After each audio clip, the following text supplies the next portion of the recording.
سلام دوستان عزیز. امروز داستانی داریم از طرف بانو لیلا، دختری که در کودکی در حادثه تلخ هر دو پایش را از دست داد، اما با پاهای مصنوی دوباره برخاست، جنگید، دوید و قهرمان شد. این قصه فقط قصه یک فرد نیست، بلکه قصه امید و اراده است که می تواند همه ما را الهام ببخشد. اما پیش از شروع، اگر تازه به چینل قصه ها و رازها آمده اید، فراموش نکنید روی دکمه سابسکرایب بزنید، زنگوله را فعال کنید و با لایک و کامنت هایتان ما را حمایت کنید. با این کار شما نه تنها انگیزه ما را بیشتر می کنید، بلکه اولین کسی خواهید بود که ویدیوهای بعدی را می بینید. حالا بیایید این قصه را از زبان خود بانو لیلا برایتان نقل کنم. من در یک قریه کوچک به دنیا آمدم. قریه آرام و سرسبز با کوچه های خاکی و صدای پرندگان در صبحها. کودکیم پر از بازی بود. می دویدم، می خندیدم و همیشه حس می کردم دنیا بزرگتر از آن است که در یک قریه بگنجد. مادرم همیشه می گفت لیلا مثل یک پرنده آزاد است. هیچ چیز نمی تواند او را بند کند. اما سرنوشت گاهی بیرحم می باشد. وقتی تنها 3 سال داشتم، در شب سرد زمستان خانه ما آتش گرفت. شعله ها در چشم بر هم زدنی همه جا را فرا گرفتند. پدر و مادرم توانستند خود را نجات دهند، اما من در اتاقی گیر ماندم. صدای فریاد مادرم را هنوز به یاد دارم. او خودش را به میان آتش زد، مرا در آغوش گرفت و از میان شعله ها بیرون آورد. اما سوختگی های شدید بر پاهایم زندگیم را برای همیشه تغییر داد. دکتران بعد از روزها تلاش بالاخره به پدر و مادرم گفتند هیچ راه دیگری نیست. باید هر دو پای لیلا قطع شود. من کوچک بودم، اما حس می کردم دنیا دیگر مثل قبل نیست. ماها در شفاخانه ماندم. هر روز بوی دوا، صدای گریه کودکان دیگر و درد پانسمان ها بخشی از زندگی من شده بود. وقتی به خانه برگشتم، دیدم همه چیز فرق کرده. دویدن در کوچه ها، بازی با کودکان قریه، همه برایم تبدیل به خاطره شده بود. اما کودکان قریه بسیار مهربان بودند. نگاههایشان نگاههای پر از ترحم قلبم را می شکست. سالها گذشت. من یاد گرفتم با چوب زیر بغل راه بروم. گاهی زمین می خوردم، گاهی زانوهایم زخمی می شد. اما در دلم همیشه یک آرزو روشن بود. دوباره دویدن، دوباره حس پرواز روی زمین. وقتی 10 سالم شد، یک مؤسسه خیریه به قریه آمد. آنها برایم 2 پای مصنوی آوردند.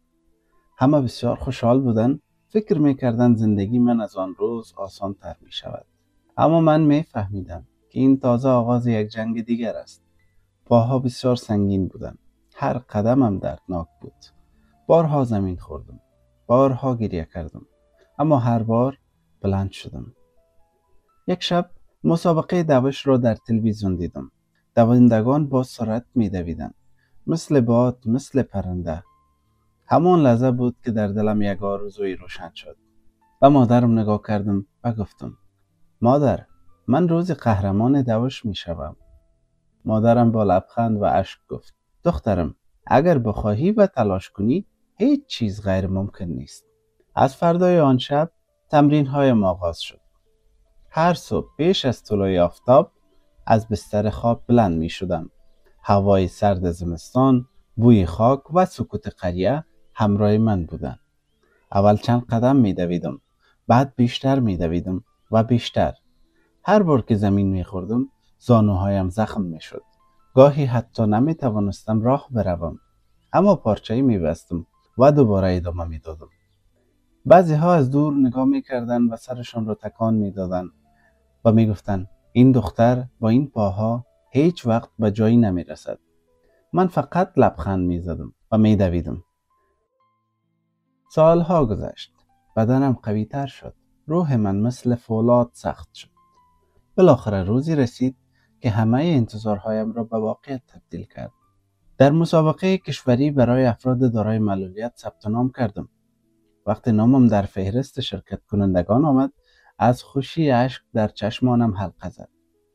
روز مسابقه ایستاده بودم در کنار بهترین ها، هر کدام داستانی داشتند، اما من می دانستم که داستان من متفاوت تر است. آماده؟ شلیک. من دویدم. باد در صورتم می وزید. قلبم تند می زد. صدای تشویق ها هم از دور می آمد. اما من فقط یک صدا را می شنیدم. صدای قلبم که می گفت ادامه بده، ادامه بده. با هر قدم خاطراتم زنده می شد.